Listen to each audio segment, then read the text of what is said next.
kekuatan doa. Nah, pada kesempatan ini saya ingin menyampaikan sebuah doa yang selalu diamalkan oleh Rasulullah Muhammad SAW ini.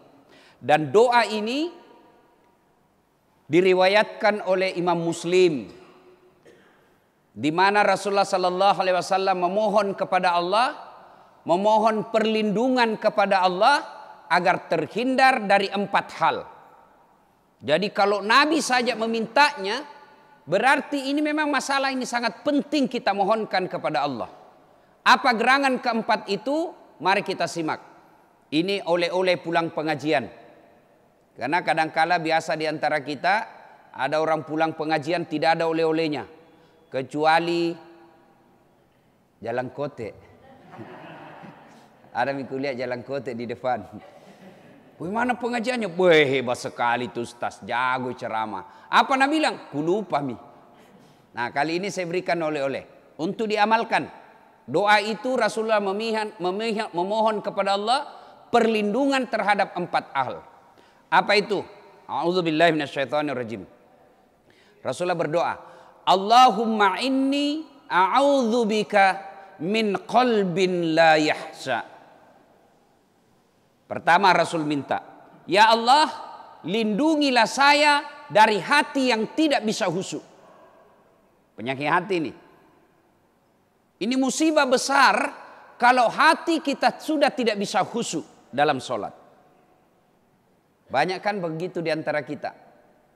Sholat Allahu Akbar. Mulut baca Al-Fatihah, tapi dalam hati dalam pikiran kita melayang-layang. Di mana aku simpan tadi motor? Kunci motor. Allahu Akbar. Baca Al-Fatihah. Tiba-tiba diperiksa kantongnya, tidak ada. Kantong belakangnya tidak ada. Baru dia ingat, Madam Mija menempel di motor. Kira-kira masih bisa khusyuk. Menempel di motor. Mana imam lagi panjang bacanya. Hilami motor kah, hilami motor. Iya kan? Allahu Akbar. Rakaat kedua, mulut baca Al-Fatihah. Tapi apa dalam hati tak? Tadi uang 100.000. Beli bensin 50.000. Beli pulsa 30.000. Mana ini 20? Allahu Akbar. Nah periksa kantonna. Sami'allahu liman hamidah. Belum pindah dapat. Allahu Akbar. Nah periksa lagi. Baru begitu Assalamualaikum warahmatullah. Oh, di bawah sadel ku simpan. Berarti dia sholat bukan yang ingat Allah, tapi ingat uang. Cari uang. Ada orang seperti itu. Dan penyakit hati ini jauh lebih bahaya daripada corona. Tidak ada orang nanti masuk neraka. Kenapa kau masuk neraka dah saat positif corona? Tidak ada. Yang bisa membuat kita masuk neraka, terhindar dari sorga, gara-gara apa? Sombong, takabur, pembohong, pak kepala talang. Ini semua penyakit hati. Dan ini penyakit hati jauh lebih berbahaya daripada penyakit fisik. Saya kasih contoh. Bapak ke Maros. Bawa mobil. Yang nyetir tangan. Yang nginjak gas rem apa? Kaki. Yang melihat tanda rambu-rambu lalu lintas sepanjang jalan apa? Mata. Yang berpikir sepanjang jalan bawa mobil apa? Otak. Tapi begitu mau ada tikungan apa tertulis? Hati-hati. Tidak ada tertulis otak. Itu oleh-oleh khas Makassar, otak-otak. Di masjid atau di kantor wali kota ada pengumuman. Yang menulis pengumuman apa? Tangan. Yang melihat salah atau tidak ketikannya, mata. Yang berpikir sepanjang menulis pengumuman itu apa? Otak. Tapi begitu mau diumumkan pengumuman, apa Nabi bilang announcer?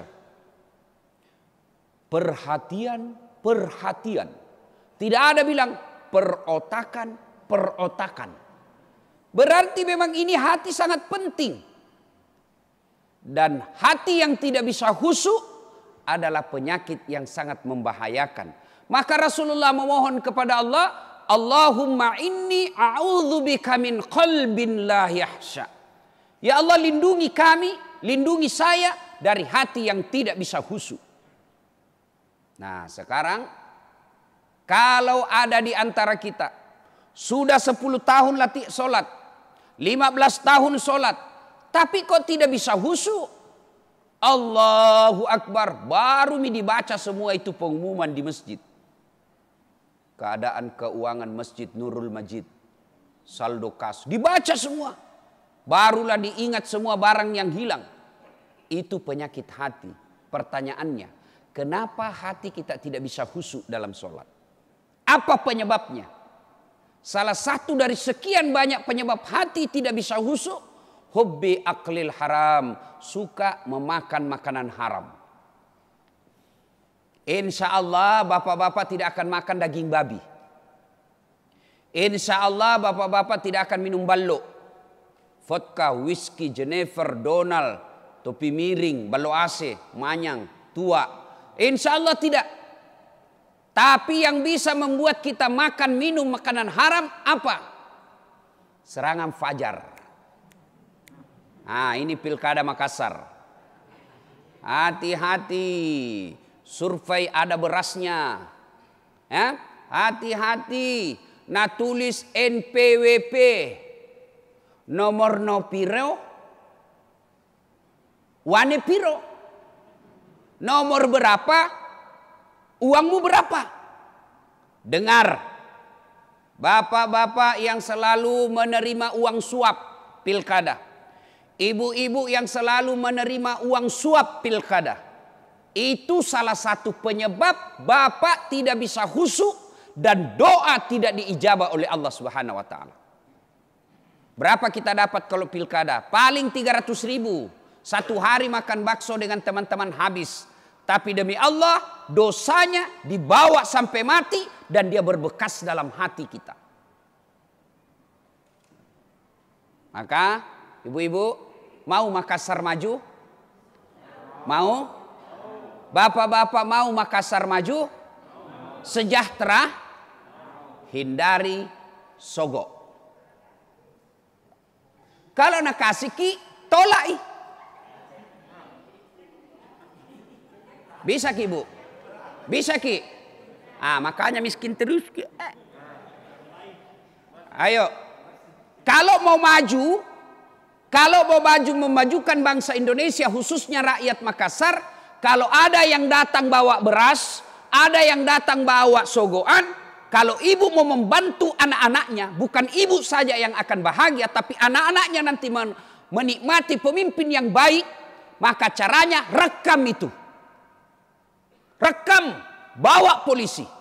Itu namanya bapak ibu peduli memajukan masyarakat Makassar.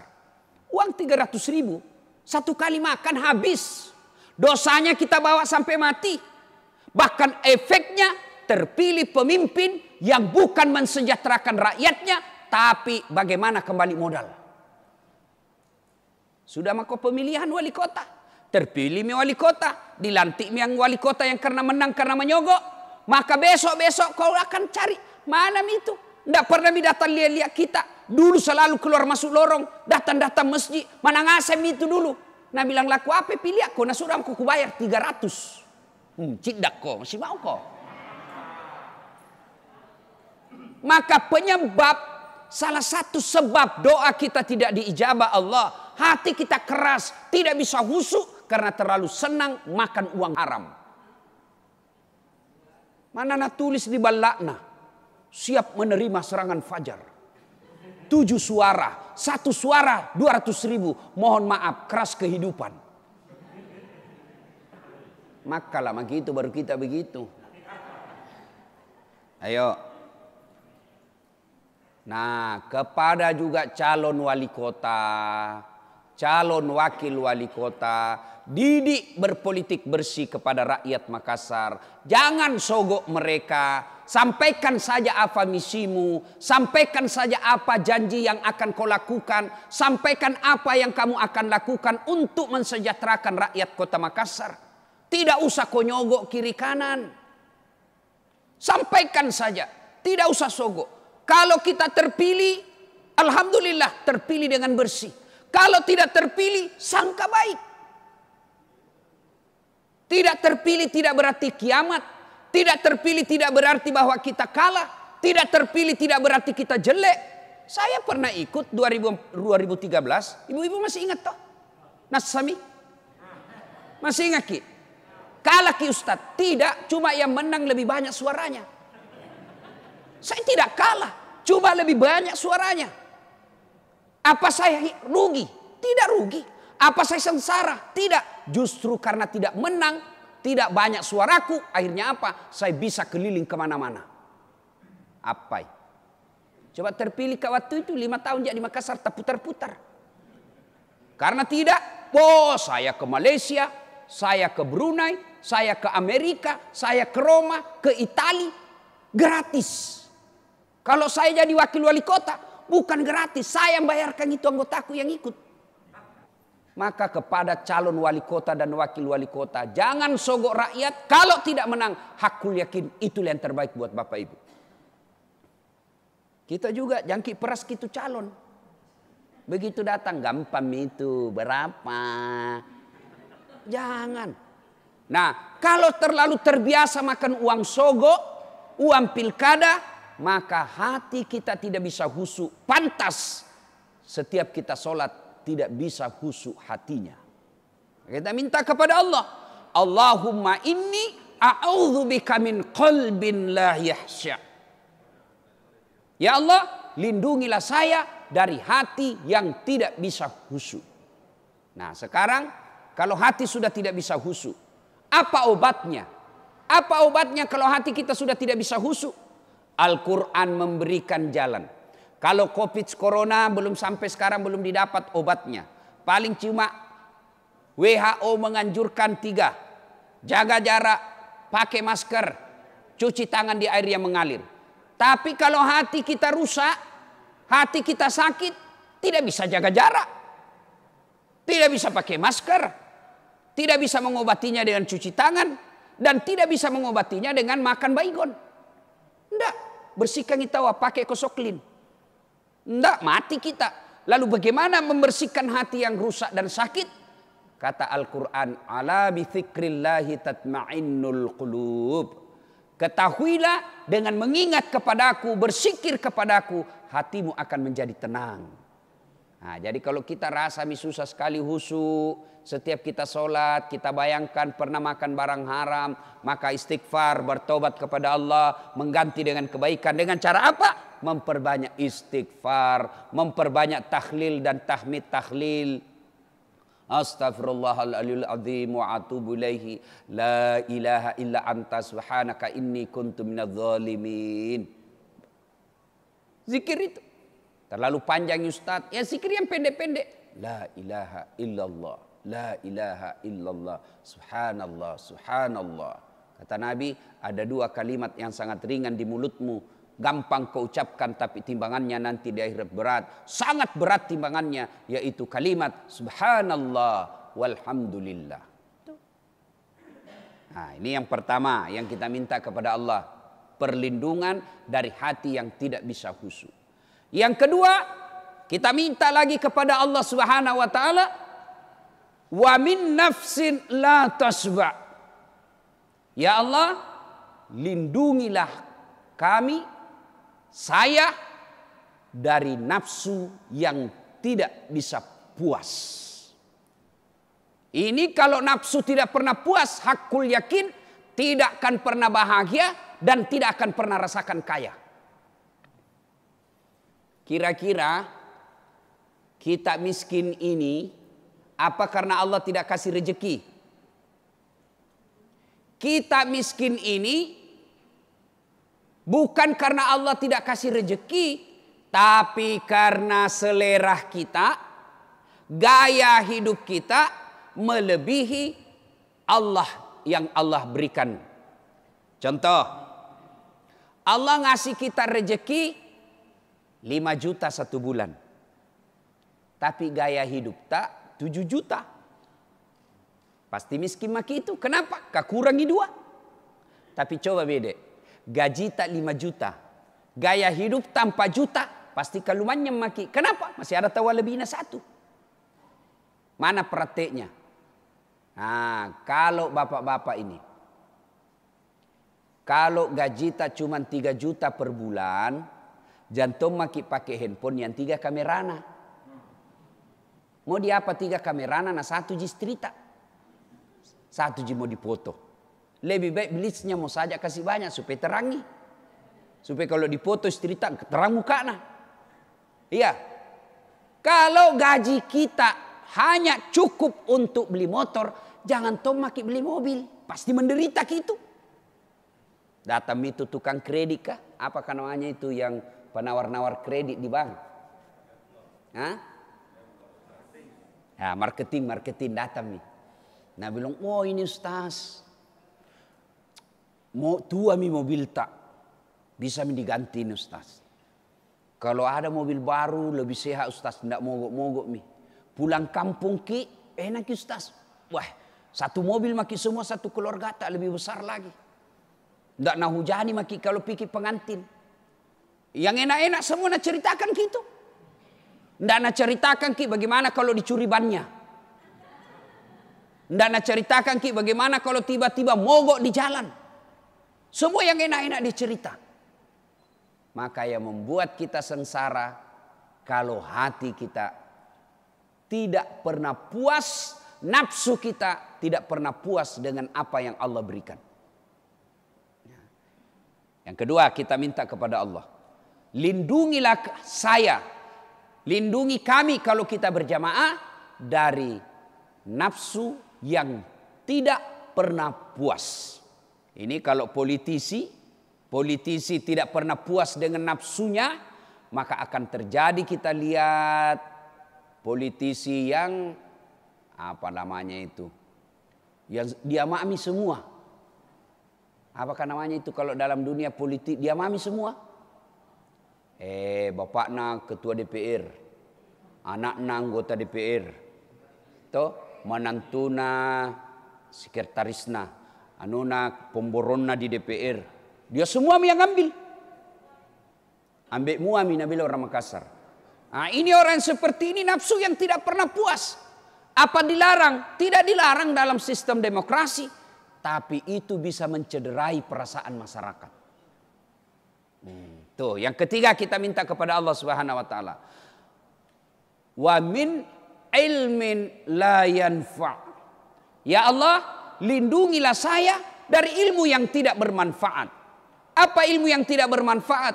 Kita tahu itu, kita tahu barang salah, kita tahu ini haram, tapi tetap kita lakukan. Ilmu yang tidak mendekatkan diri kepada Allah, itu ilmu yang tidak bermanfaat.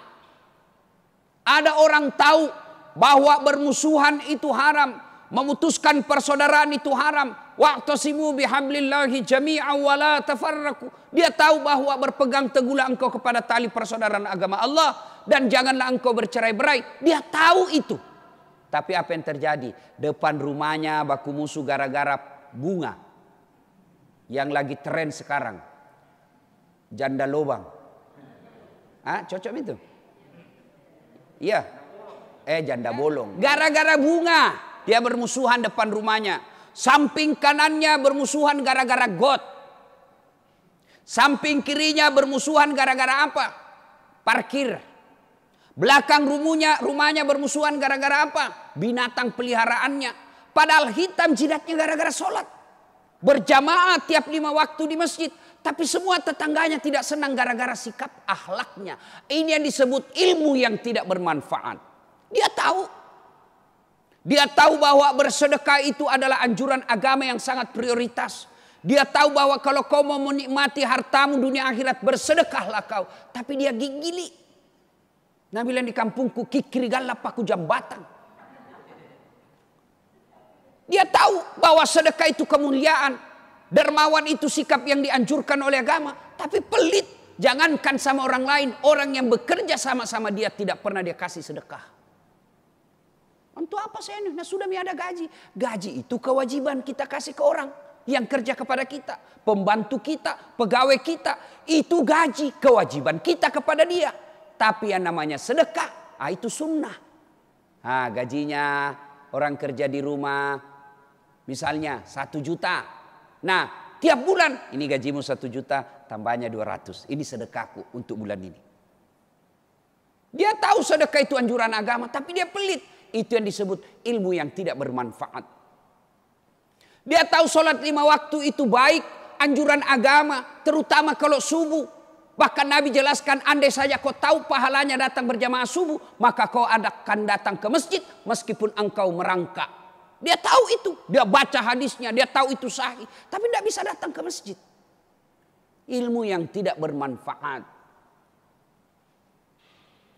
Yang keempat, kita minta kepada Allah, Allahumma inni a'udzubika min qalbin la yahsa, wa min nafsin la tasba, wa min ilmin la yanfa, wa min du'a tidak dikabulkan Allah. Doa sudah tidak diijabah oleh Allah, sudah musibah buat kita. Kalau bapak tidak disenangi wali kota, tidak ada masalah dalam hidup kita. Paling masalahnya kalau mau memperpanjang KTP. Kalau ada masalah wali kota kita tidak senang sama kita, tidak usah cemas, dunia tidak kiamat. Tunggu dia selesai 5 tahun habis. Tapi kalau Allah sudah tidak kabulkan doa kita, kemana lagi kita meminta? Nah, salah satu sebab doa tidak diijabah oleh Allah, doa tidak dikabulkan oleh Allah, salah satu sebabnya kalau kita melalaikan sholat 5 waktu. Tidak bakal itu. Biar ibu berdoa 5 kali sehari semalam. Bahkan 10 kali berdoa sehari semalam. Bahkan 15 kali berdoa sehari semalam. Tapi di mana dia berdoa? Status. Ya Allah, lindungilah kami dalam perjalanan. Sibuknya itu Tuhan mau baca status tak?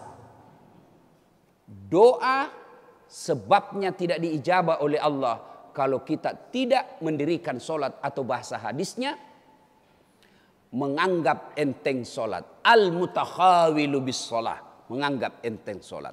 Nah, ibu bapak saudara-saudara sekalian, inilah doa yang diajarkan oleh Rasulullah sallallahu alaihi wasallam. Ustaz, susah ku hafal itu Ustaz. Tuliskan nggak dulu Ustaz, baru kita WhatsApp. Doa tidak harus pakai bahasa Arab. Berdoa maki, ringkasan doa tadi bahasakan dengan bahasa tak. Intinya ini doa 4 hal. Ya Allah, lindungilah saya dari hati yang tidak bisa khusyuk, dari nafsu yang tidak pernah puas, dari ilmu yang tidak bermanfaat, dan dari doa yang tidak engkau kabulkan. Minta maki itu, tidak harus di bahasa Arab. Selesai ki sholat 5 waktu. Tapi doa sebaik-baik doa waktunya, sujud terakhir dalam sholat. Jadi kalau kita lihat ada orang lama sekali ketika sujud, berarti ada minta di situ.